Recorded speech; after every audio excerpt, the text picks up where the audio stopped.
back a little today on the Dak Prescott talk. Little. I don't think we've ever talked more about someone's contract.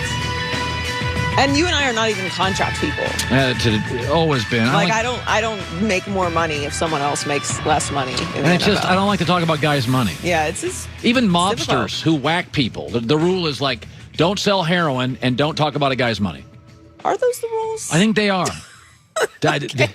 Whack guys. Make sure the boss is happy, but it's just like, I don't want to talk about people's money. Well, we don't have to anymore. We don't. So this is interesting. The Tampa Bay Buccaneers were the best team in the NFL at the end of the year, easily. Crushed Kansas City. So they have now agreed to terms with Lavonte David, the linebacker. Just made it work. They franchise tagged Chris Godwin, slot receiver. Great player. They just made it work. And apparently they're in talks now with Shaq Barrett, great player. Tom Brady's now restructuring his deal. They want to add another star. Anybody noticing a trend? And not just that aggressive teams win. I've talked about that ad nauseum. They now win immediately. KD to Golden State, title, year one. Kawhi to the Raptors, title, year one. LeBron, AD, title, year one. Tom Brady, Tampa, title, year one. Mookie Betts, Dodgers, title, year one. You don't even have to wait. You don't have to speculate. By the time people are talking about expectations, you're bringing home a trophy. And it never used to be that way. At best, it was year two. Guys learned the system, but usually there was a process to it. Why? I was thinking about this morning. For all of my adult life, bad teams needed stars to quickly fix their problems. Mediocre to slightly above mediocre teams went and got stars because they thought it put them in a different class. Now it's changed. Now the great teams are like, let's get greater. Tampa Bay's like, yeah, we dominated. Let's add more. Dodgers kept winning their division title, best roster in baseball. They're like, no, let's go get the best player in the game. I mean, think about that. Think what the Rams did this year. The Rams went 10-6 in the toughest division. And if a call got overturned in Buffalo early in the year, they were 11-5. They go on the road and win a playoff game.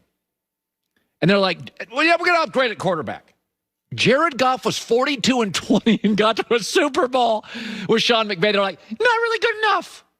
We're going to upgrade at quarterback. He was 42-20. He went 10-6 in the toughest division. Broken hand end of the year.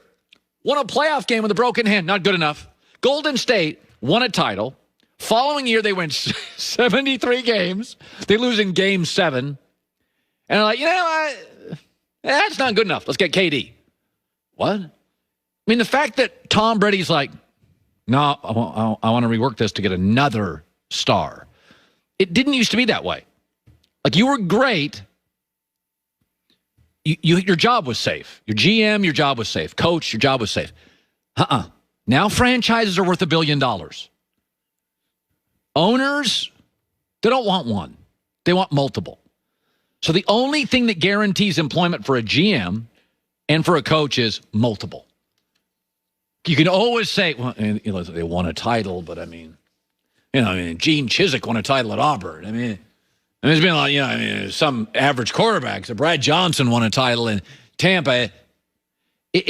That's why Jimmy Garoppolo, San Francisco.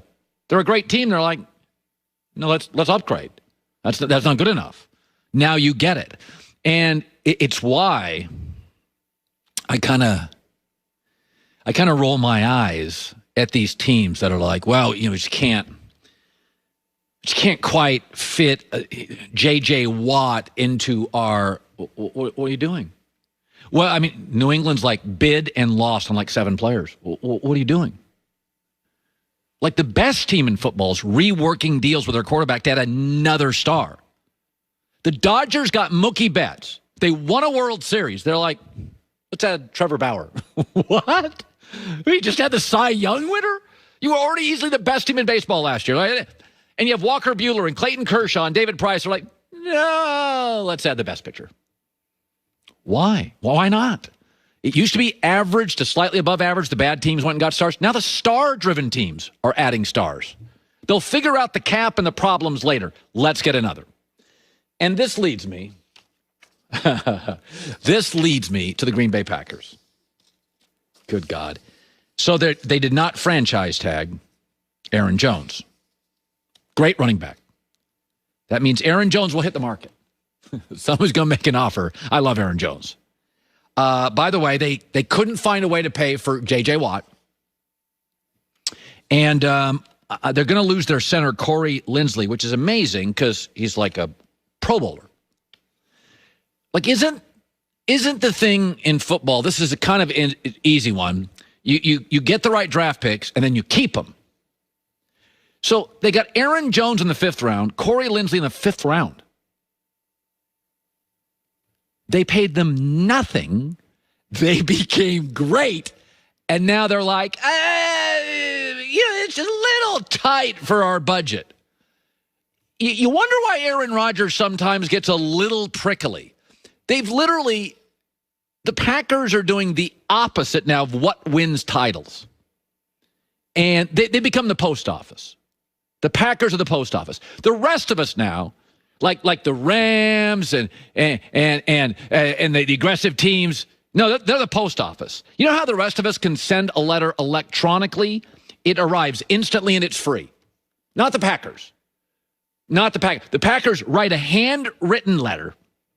And then they lick the envelope. And then they go into the drawer and they get the stamp. And then they get in their sedan and they drive to the post office. Hi, Betsy. And then they give her the letter or him, and they're like, oh, it's Friday. The mail's closed Sunday. That's what they're doing. Like, is Green Bay watching teams like the Dodgers and the Warriors? And are they watching what the Buccaneers are doing? Like, the world's changed. The great teams now, with no needs, are adding more. Dodgers didn't need Trevor Bauer. The Tampa Bay doesn't need any more stars.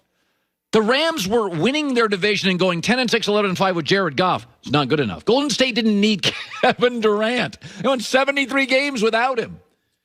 And the other thing is, I have this feeling about New England. Like, if dad's uptight, the family's uptight. This is my theory. I started noticing years ago, I'm kind of intense. When I was uptight, everybody's walking on eggshells in the house. So if I was in one of my moods, I just leave the house. So when dad's uptight, because dad's the big booming voice in the house, often the tallest person, the biggest person, dad, all the kids are like, ooh, and they get uptight. And mom's a little uptight. Oh, boy, your father. So I was like, loosen up, or if you're in a mood, get out of the house. The Packers now are their culture is so safe and frugal that progressive Matt LaFleur comes in, the coach, right? Young guy. What did they do on the last series of the year? They got super safe and conservative and kicked a field goal. We never thought Matt LaFleur was safe. We don't think Aaron Rodgers. These are go-getter guys. These are get-her done. And at the end of the season, Matt LaFleur is like, no, I didn't kick a field goal and lick a stamp and take it to the post office and hope it. What are you doing? That's the culture of Green Bay. The culture. Have you ever been fun guy? You work at an office, everybody's uptight, and a year later you feel like, I'm uptight. Dad's uptight, the house is uptight. Boss uptight, the office uptight. Culture uptight, coach, quarterback become uptight. Green Bay needs to loosen up. Buy some leather pants. Seriously, unbutton your shirt all the way to your navel.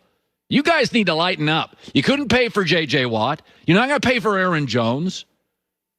Corey Linsley, you're not going to keep. Are you watching what Tampa's doing? Tampa's like, listen, we're kind of inappropriate. We may get home late. We've had too much to drink. We're going all in on it. We're going to pay for stuff we don't even need. That's winning. That's what's winning in Los Angeles. That's what's winning in Tampa. God, Aaron Jones, just let him go to the market. I don't know. Corey Lindsley, can't afford him. J.J. Watt, it doesn't work for our budget. I don't know. Doesn't feel right to me. By the way, my family now is a lot more fun. Uncle Colin now is not as uptight. What do you make of my dad uptight, family uptight theory? No, it's very accurate and very reflective of the Packers and the last play of the. I mean, wasn't amazing? Reflected that as well. Yeah. Matt LaFleur's around that uptight building, and he is now making calls where we're all going. What are you doing? Well, the energy and the tone comes from the top. And that's how the Packers do business. If I ran the Packers, 2 rules. No Dockers in the building. No Dockers? No Dockers. Okay. No khaki pants in the building. I'm not going to allow any khaki pants in the building. Secondly, Wednesday, cocktails for lunch. I was about to say, they may want to mix in like a work happy hour or something. It kind of,